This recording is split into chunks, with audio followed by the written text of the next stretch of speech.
care about what's true. I mean, do you actually believe in your Muslim faith? Do you believe that Muhammad split the moon in two? Do you believe that Muhammad flew to heaven on a winged horse, for example? I pay you the compliment of assuming that you don't. No, I do. I believe in miracles. You believe that? Yes. You believe that Muhammad went to heaven on a winged horse? Yes, I believe in God. I believe in miracles. I believe in revelation. I mean, the point here is that let's assume I'm wrong, Richard. I'm wrong. Let's assume I'm wrong. I'm wrong. I'm happy to concede that, Richard. I'm happy to concede it. I'm wrong. All religions are wrong. God does not exist. We're all mad. I care about what's true. I'm an educator. I'm a scientist. And I want people to understand the truth about the universe in which they live. That's what I care about. And I regard religion as a distraction, and in some cases a pernicious distraction from true education, which I love and value the way you value and love your God. Can you not do both? Well, so long as they don't contradict each other. There's a divide, Richard. As long as they don't contradict each other. But if you actually believe Muhammad flew to heaven on a winged horse, that's an anti-scientific belief. And that could be wrong. But that bloody well is wrong. But that doesn't change. That doesn't change. How do you know it's wrong? Oh, come on. You're a man of the 21st century. No, I'm just asking. It comes back to my original question. The rational position is the agnostic. The rational position is the agnostic position. Why up there? The rational position. I didn't say up there. I didn't pick a place. Okay, you picked a place. Why would a winged horse be the way to get to heaven if it's not up there? I asked a question about. You asked about proof. I'm all for saying I can't prove it, but can you prove he didn't do it? I mean, this is the end-all debate. Didn't fly to heaven on a winged horse? I'm just asking on your criteria.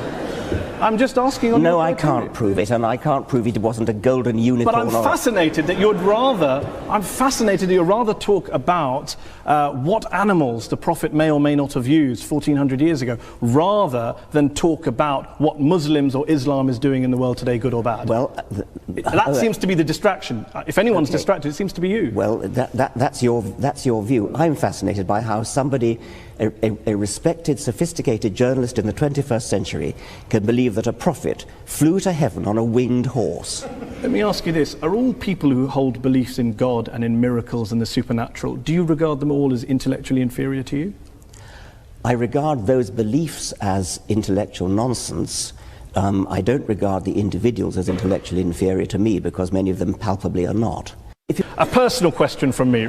You talk about how to teach children that there is one God, or that God created the world in 6 days, that is child abuse. To even teach your children religion is child abuse. So, I have a daughter. I teach her about Islam and the horse. Am I guilty of child abuse? Do you teach her the world was created in 6 days? No, because Islam doesn't teach that, Richard. I'm delighted to hear that. I asked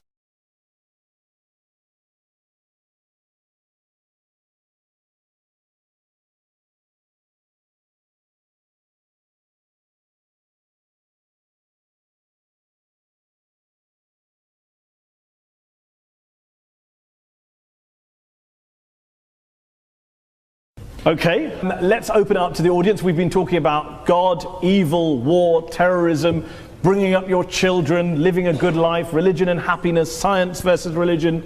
Who would like to answer the first question? Yes, you? If the Almighty God appears suddenly on the cloud or on the earth or part of the universe, what is your reaction? Are you going to believe, or are you going to go against him? What would it take for you to believe in God, not just miracles? Yeah, I mean, popping his head through the clouds. Yeah, that's the thing I've worried about a lot. Obviously, it would do wonders for the book. Would the world be a better place if religion disappeared tomorrow? Yes. Despite all the good things we discussed that you recognise. It does make me chuckle that you mock me for believing in a prophet that flies into a heaven, but you believe in lots and lots of universes that you can't show me, prove to me, test to me in a lab, as a basis of getting out of believing in a God and a prophet. I'm astonished that you should compare the two.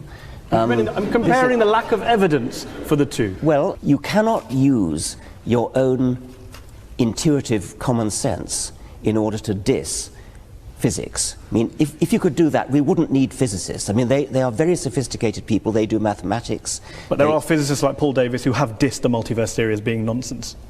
Well, Paul Davies would rather take the view that there's something mysterious in the origin of the universe, and that's another perfectly respectable physicist's view. Steven Weinberg, the Nobel Prize-winning physicist. It's respectable if a physicist holds a view about mystery in the universe, but not if anyone else holds it.